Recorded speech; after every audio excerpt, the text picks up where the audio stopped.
जय Hind, Vande Mataram. Hello friends, आप सभी भाई बहनों का हमारे इस YouTube channel learn with Govind sir में हार्दिक स्वागत एवं अभिनंदन है। आज हम बात करेंगे कक्षा 10 के बहुत ही महत्वपूर्ण सब्जेक्ट विज्ञान के बारे में। आज हम जानेंगे, सबसे पहले ये मिनी मैराथन है दोस्तों, हम चैप्टर वाइज इसमें डिस्कस करेंगे। तो आज का हमारा चैप्टर है रासायनिक अभिक्रियाएं एवं समीकरण। आइए दोस्तों आगे बढ़ते हैं। सबसे पहला हमारा क्वेश्चन यही है, रासायनिक अभिक्रिया क्या है। तो दो या दो से अधिक पदार्थ मिलकर एक या एक से अधिक नए गुणधर्म वाले पदार्थ का निर्माण करते हैं, तो वही क्या कहलाता है, रासायनिक अभिक्रिया कहलाता है। इसका उदाहरण जैसे मैग्नीशियम धातु को वायु में जलाने पर मैग्नीशियम ऑक्साइड का सफ़ेद चूर्ण प्राप्त होता है। कैसे, 2Mg प्लस ऑक्सीजन, और ये क्या बनाएगा, 2MgO यानी मैग्नीशियम ऑक्साइड बनाएगा। इसके बाद दोस्तों, रासायनिक अभिक्रियाओं की पहचान क्या है। रासायनिक अभिक्रियाओं की पहचान, तो एक रासायनिक अभिक्रिया को निम्न प्रेक्षणों द्वारा पहचाना जा सकता है। कैसे, अवस्था में परिवर्तन करके, रंग में परिवर्तन करके, गैस का निकालना, ताप में परिवर्तन, अवक्षेप का निर्माण। अभिकारक, अभिकारक क्या होता है दोस्तों। अभिकारक ऐसे पदार्थ जो किसी रासायनिक अभिक्रिया में भाग या हिस्सा लेते हैं, अभिकारक कहलाते हैं। जैसे ऐसे पदार्थ जिनका निर्माण रासायनिक अभिक्रिया में होता है, जैसे मैग्नीशियम है और ऑक्सीजन का संयोजन हुआ तो ये मैग्नीशियम ऑक्साइड बना लिया। इधर वाले क्या थे, अभिकारक थे, ये जो बन गया फाइनली ये उत्पाद हुआ दोस्तों। रासायनिक समीकरण, रासायनिक समीकरण क्या होता है। तो रासायनिक समीकरण किसी रासायनिक अभिक्रिया का उसमें भाग लेने वाले पदार्थों, अभिकारक एवं उत्पाद के प्रतीकों तथा सूत्रों के माध्यम से संक्षिप्त प्रदर्शन रासायनिक समीकरण कहलाता है। इसका उदाहरण है मीथेन CH4 का O2 के अधिक में दहन करने पर CO2 तथा H2O बनाते हैं। जैसे ये मीथेन है, ये किस अवस्था में, गैसीय अवस्था में है, और इसमें किसका संयोजन हुआ, ऑक्सीजन का, ये भी गैसीय अवस्था में। इसमें क्या बना, इसमें कार्बन डाइऑक्साइड और जल का निर्माण हुआ। रासायनिक समीकरण को संतुलित करना, तो रासायनिक समीकरण को कैसे संतुलित करेंगे। तो सबसे पहले ऐसा रासायनिक समीकरण जिसके दोनों पक्षों में बाईं तथा दाईं ओर में प्रत्येक तत्व के परमाणुओं की संख्या बराबर होती है, संतुलित रासायनिक समीकरण कहलाता है। संतुलित करने की विधि, जैसे Fe+H2O है तो इधर क्या बना लिए, Fe3O4H2 बना लिया। तो हम देखेंगे इधर जितना आयरन है उतना आयरन इधर भी होना चाहिए। इधर 3 है और इधर कितना है, इधर तो एक ही है, तो इसको इसमें 3 आगे लगा दिए।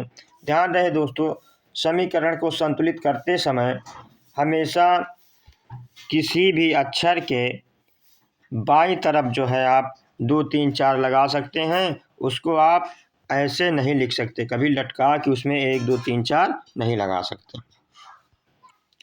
रासायनिक अभिक्रियाओं के प्रकार, रासायनिक अभिक्रियाओं के प्रकार, पहला नंबर है संयोजन अभिक्रिया। वह रासायनिक अभिक्रिया जिसमें दो या दो से अधिक पदार्थ, तत्व या यौगिक संयोग करके एकल उत्पाद का निर्माण करते हैं। जैसे उदाहरण है अमोनिया, अमोनिया NH3 और HCl अभिक्रिया करके अमोनियम क्लोराइड NH4Cl का सफ़ेद धुआं बनाते हैं। जैसे NH3 प्लस HCl है, NH4Cl बनाएगा। कोयले का दहन, इसमें कोयले का दहन कार्बन और ऑक्सीजन, कार्बन किस रूप में, सॉलिड रूप में, और ऑक्सीजन, और ये क्या बनाएगी, कार्बन डाइऑक्साइड बनाएगी। वियोजन अभिक्रिया, वियोजन अभिक्रिया वह रासायनिक अभिक्रिया है जिसमें एक यौगिक टूटकर दो या दो से अधिक सरल अवयवी तत्वों में विभाजित हो जाता है। यह अभिक्रिया ऊष्मा, प्रकाश तथा विद्युत से संपन्न होती है। वियोजन अभिक्रिया निम्न प्रकार की हो सकती है। एक ऊष्मीय वियोजन, एक विद्युत वियोजन। अगर ऊष्मा के माध्यम से अगर वियोजन हो तो ऊष्मीय वियोजन, और विद्युत के माध्यम से हो तो विद्युत वियोजन। तो जैसे ये है चूना पत्थर है, ये इसमें हम ऊष्मा दिए तो क्या हुआ, calcium oxide plus carbon dioxide में टूट गया।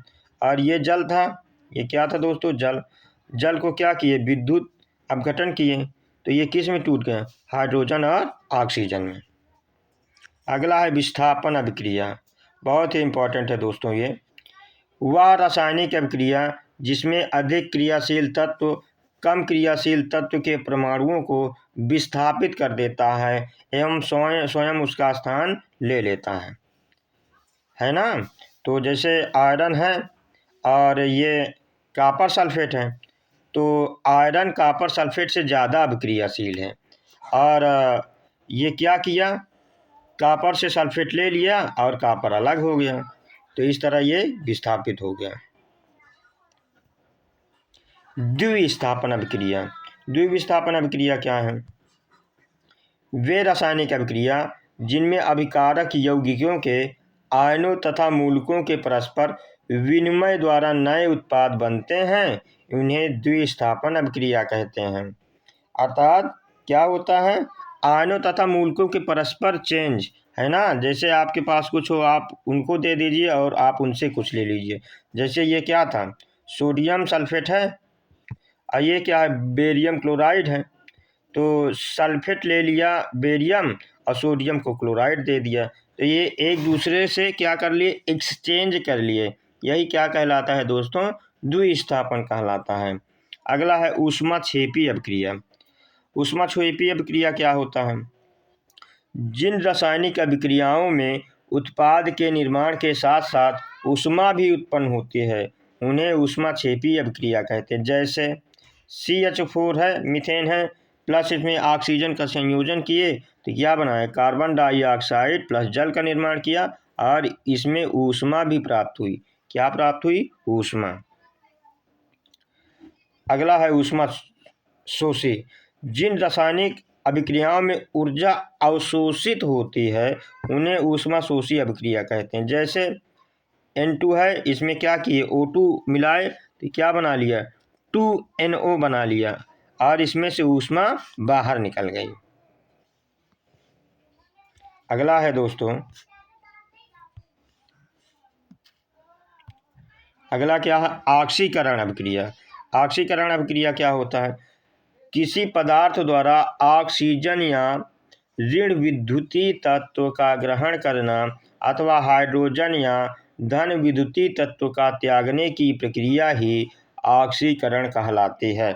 उदाहरण जैसे 2Mg + O2 है, ये क्या बनाएगा, 2MgO बनाएगा, इसमें क्या हुआ, ऑक्सीजन जुड़ा।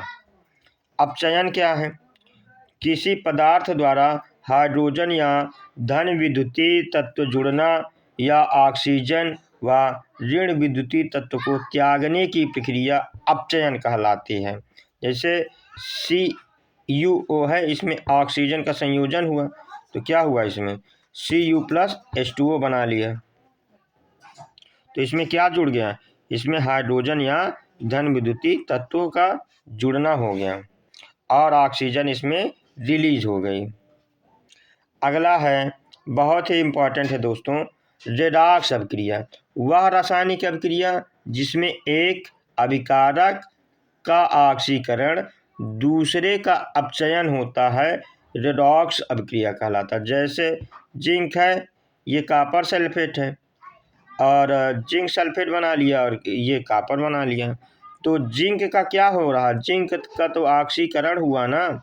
ऑक्सीकरण का मतलब जिसके साथ जो है, ऑक्सीकरण का मतलब जिसके साथ ऑक्सीजन जुड़े, और अपचयन का मतलब जिसके साथ ऑक्सीजन हटे, तो ये क्या कहलाता है दोस्तों, ये रेडॉक्स कहलाता है। अब बोर्ड एग्जाम के लिए बहुत ही महत्वपूर्ण है। अगला है दोस्तों संक्षारण, बहुत ही महत्वपूर्ण टॉपिक है ये। जब कोई धातु अपने आसपास अम्ल, आर्द्रता आदि के संपर्क में आती है तब वह संक्षारित हो जाती है, और इस प्रक्रिया को संक्षारण कहते हैं। इसके दो उदाहरण भी पूछे जाते हैं दोस्तों, तो ये दोनों उदाहरण ध्यान देना चांदी के ऊपर काली परत का चढ़ना, तांबे के ऊपर हरी परत का चढ़ना और लोहे में जंग लगना। अगला क्या है? विकृत गंधिता। जब वसा और तेल अथवा उसमें बनने वाले खाद्य पदार्थ वायु से ऑक्सीजन की क्रिया करके ऑक्सीकृत हो जाते हैं तो उनमें से एक विशेष गंध आने लगती है या स्वाद खराब हो जाता है, वही विकृत गंधिता कहलाते हैं। कहते नहीं दोस्तों कि खाना महकने लगा है, वही विकृत गंधिता है। उदाहरण है इसका अचार व मुरब्बों का खुली वायु में रखने पर खराब हो जाना। तो दोस्तों ये रही आज की अंतिम स्लाइड, और आप सभी लोग कमेंट बॉक्स में ज़रूर बताएं आज की वीडियो कैसी थी। यदि वीडियो में आप कोई सजेशन देना चाहते हैं तब आप कमेंट बॉक्स में ज़रूर पिन किया करें, और साथ ही साथ चैनल को सब्सक्राइब करें, लाइक करें। थैंक यू दोस्तों।